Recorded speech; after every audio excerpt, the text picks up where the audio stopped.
ഈ സ്കൂളെന്ന് പറയുന്നുണ്ടല്ലോ വലിയൊരു മൈൽ സ്റ്റോൺ ആണ്. ഏറ്റവും കംഫർട്ടബിൾ ആയിട്ടുള്ള നമ്മുടെ വീട്ടിൽ നിന്ന്, നമ്മുടെ ആ ഒരു സ്പേസിൽ നിന്ന് അവർ പുതിയൊരു സ്ഥലത്ത് പോയി ഇനി അവർ ആദ്യം മുതൽ അഡാപ്റ്റ് ചെയ്യണം.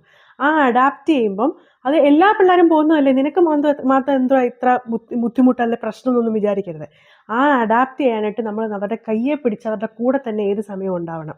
അതിന് കൺഡ്യൂസീവായ ഒരു അറ്റ്മോസ്ഫിയർ ആണോ സ്കൂളിലുള്ളതെന്നുള്ള കാര്യം നമ്മൾ അന്വേഷിക്കണം. അത് നമ്മൾ പുറമേ നിന്ന് പോയി കണ്ട കാര്യമല്ല. കുഞ്ഞുങ്ങൾ അവിടെ ചെല്ലുമ്പം അവർക്ക് മനസ്സിലാകും, അവർക്ക് നല്ല കംഫർട്ടബിൾ ആയിട്ടുള്ള ഒരു അറ്റ്മോസ്ഫിയർ ആണോ അത് എന്നൊക്കെ അവർക്ക് അവരുടെ ഓരോ കാര്യങ്ങൾ അവരുടെ മനസ്സിൽ പതിയുമല്ലോ, അതിൽ നിന്നൊക്കെ മനസ്സിലാവും. പക്ഷേ നമ്മൾ ഈ കുഞ്ഞുങ്ങളോടുണ്ടല്ലോ, ഇവർ ആദ്യം സ്കൂളിൽ പോയി തുടങ്ങുമ്പോൾ എന്താ അവിടെ ചെയ്തേ, കുഞ്ഞോടെ പോയി കളിച്ചോ, കുഞ്ഞോട് ടീച്ചർ പേര് ചോദിച്ചോ എന്നൊന്നും ചോദിച്ചാൽ ഒന്നും ഈ പിള്ളേർ വിട്ട് പറയത്തില്ല.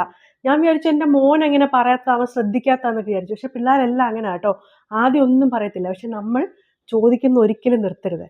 നമ്മളിങ്ങനെ ചോദിച്ചുകൊണ്ടേ ഇരിക്കണം. അതിങ്ങനെ മറ്റേ വൺ വേർഡ് ആൻസർ വരുന്ന തരത്തിലുള്ള ചോദ്യങ്ങൾ ചോദിക്കാതെ, ഒത്തിരി കൂട്ടുകാരെ കിട്ടിയോ അതോ ഒരു കൂട്ടുകാരിയെ കിട്ടിയുള്ളോ, കൂട്ടുകാരെല്ലാം വന്ന് മോനോട് വർത്താനം പറഞ്ഞപ്പോൾ മോൻ എന്താ പറഞ്ഞേ എന്ന് ചോദിക്കണം. അതായത് കൂട്ടുകാരെല്ലാം വന്ന് മോനോട് വർത്താനം പറഞ്ഞോ എന്ന് ചോദിച്ചാൽ എന്ന് പറയും. മോൻ പോയി കൂട്ടുകാരോടെല്ലാം വർത്താനം പറഞ്ഞോ എന്ന് ചോദിച്ചാൽ എന്ന് പറയും. അതേസമയം കൂട്ടുകാരെല്ലാം മോനോട് വന്ന് വർത്താനം പറഞ്ഞപ്പോൾ മോൻ എന്താ വർത്താനം പറഞ്ഞതെന്ന് ചോദിച്ചാൽ അവൻ എന്തെങ്കിലും ഒരു മറുപടി പറയേണ്ടി വരില്ലേ.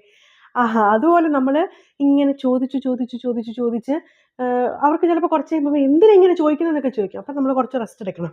പക്ഷെ അവരൊന്നും പറയത്തില്ലെന്ന് വിചാരിച്ച് നമ്മളൊന്നും ചോദിക്കാതെ ഇരിക്കരുത്. കാരണം അവർക്ക് ചിലപ്പോൾ നമ്മളോട് എന്തെങ്കിലും ഒന്ന് ഷെയർ ചെയ്യാനുണ്ടാവും. അത് പക്ഷേ എങ്ങനെ പറയണമെന്നോ പറഞ്ഞാൽ കുഴപ്പമാണോ എന്നോ ഒന്നും മനസ്സിലാവാതെ ഇരിക്കുമായിരിക്കും.